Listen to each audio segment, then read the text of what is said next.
अटैचे है, उसने तो ताज्जुब की बात कह दी। उसने क्या कहा sir? India defence attache group captain Shiv Kumar ने, हिंदी में दोबारा अनुवाद करता हूं, कि भारत ने लड़ाकू जहाज खोए तो खोए इसलिए क्योंकि कुछ मिलिट्री टारगेट्स पर आक्रमण करने पर पाबंदी थी। क्यों? क्या पाबंदी थी? ऐसे क्या ये राजनीतिक कंस्ट्रेंट्स थे? आपने कहा कि 9 टारगेट पे हमने आक्रमण किया, लेकिन हमें यह भी सूत्रों से जानकारी और मीडिया में आया है, और लेफ्टिनेंट जनरल राहुल सिंह ने खुद कहा कि पहले 21 टारगेट्स चुने गए थे और 21 से फिर 9 हुए। क्यों हुए? क्यों हुए? आज मैं ये जानना चाहता हूं कि पिछले 20 वर्ष में सबसे घातक आक्रमण हमारे महिलाओं पर हुआ, हमारे बच्चों पर हुआ, भारत के आत्मा पर हुई। हमने सबने वो दहशत को अनुभव किया, हम सब एकजुट हुए, हमने पूरी तरीके से समर्थन प्रधानमंत्री मोदी जी को दी कि अब जाइए, और ऐसा एक माहौल बन चुका था कि देश किसी भी कीमत चुकाने के लिए तैयार था।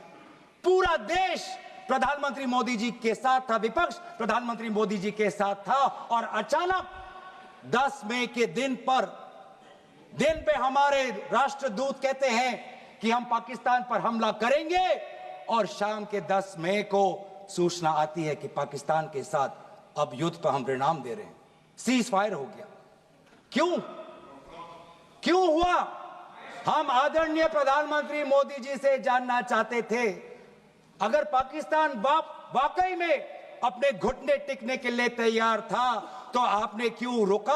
आप क्यों रुके? और किसके सामने आप झुके? किसके सामने आपने सरेंडर किया? किसके सामने आपने सरेंडर किया?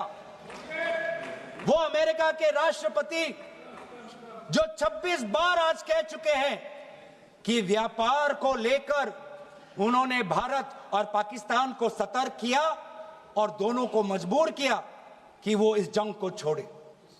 26 बार। आज राष्ट्रपति ट्रंप खुद कहते हैं कि 5-6 जेट गिरे हैं। एक जेट करोड़ अरब रुपयों का है, मिलियंस एंड मिलियंस का है।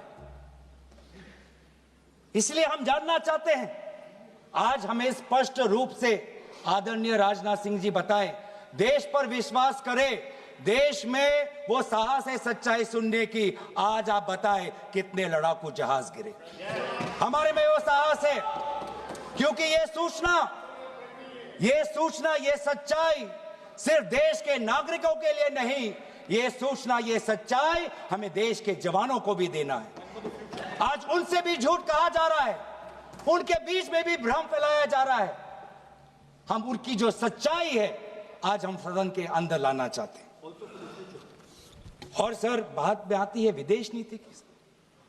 किस मुंह से हम कहें कि विदेश नीति आज सफल हुआ है? किस मुंह से कहें? ये आदरणीय राजनाथ सिंह जी, शंगीला में जो डायलॉग हुआ, उस डायलॉग में जो ड्राफ्ट जो आया, जिसको भारत सरकार ने नकारा, वो ड्राफ्ट बनाने में हमारे ही कुछ सहयोगी देश थे, जिनका नाम मैं नहीं लेना चाहूंगा। लेकिन ऐसे देश जिसको हम परंपरागत दोस्त हम मानते हैं, ट्रेडिशनल एलाइज मानते हैं, आज उन्होंने भी इंडिया और पाकिस्तान को हाइफिनेट कर दिया। और आप ये शब्दों के खेल से आप खुश हो कि ब्राजील के डॉक्यूमेंट में पाकिस्तान, ये जम्मू कश्मीर का, पाकिस्तान का भी नहीं, ब्राजील के डॉक्यूमेंट में सिर्फ जम्मू कश्मीर में जो दहशतगर्दी हुई उसी की निंदा हुई, पाकिस्तान की निंदा नहीं हुई। पर आप उससे खुश हो? अगर आप उससे खुश हो तो मैं जानना चाहूंगा, जो $1 बिलियन का आर्थिक सहायता IMF ने दिया पाकिस्तान को, उस पर आपको क्या कहना है? हम जानना चाहेंगे, जो ADB एशियन डेवलपमेंट बैंक से 800 मिलियन का आर्थिक सहायता जो मिलेगा पाकिस्तान को, आज भारत उस पे क्या रवैया? वर्ल्ड बैंक का जो $40 मिलियन आ रहा है, और ये पैसा किसको जाएगा सर?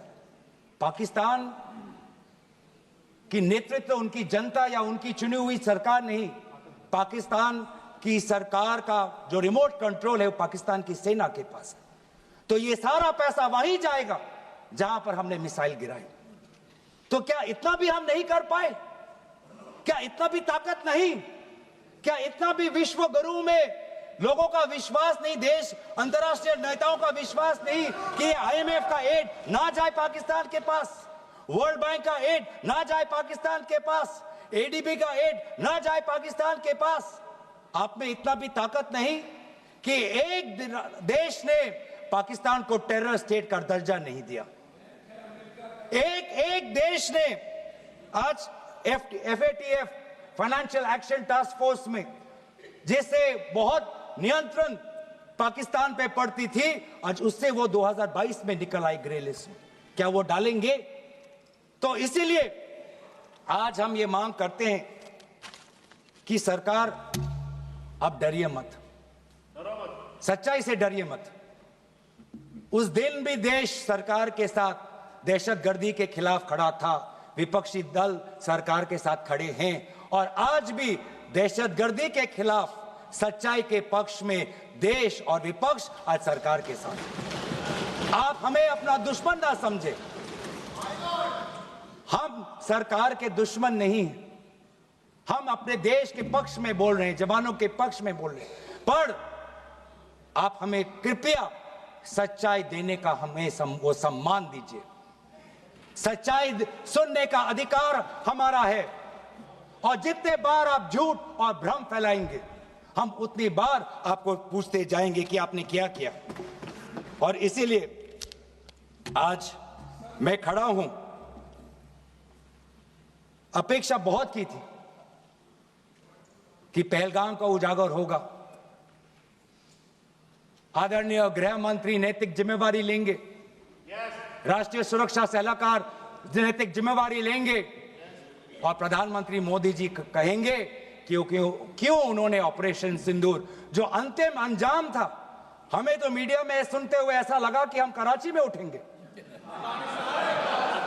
मीडिया में हमारे भारत की मीडिया जो जिनको सूचना आपसे ही मिलती है, उनका सुनने में लगा कि आज तो हम फतह करके ही रहेंगे, लेकिन पता चला कि नहीं, कहीं ना कहीं हमारे पैर डगमगा गए, और जो अंतिम परिणाम था उससे पीछे हम हट गए।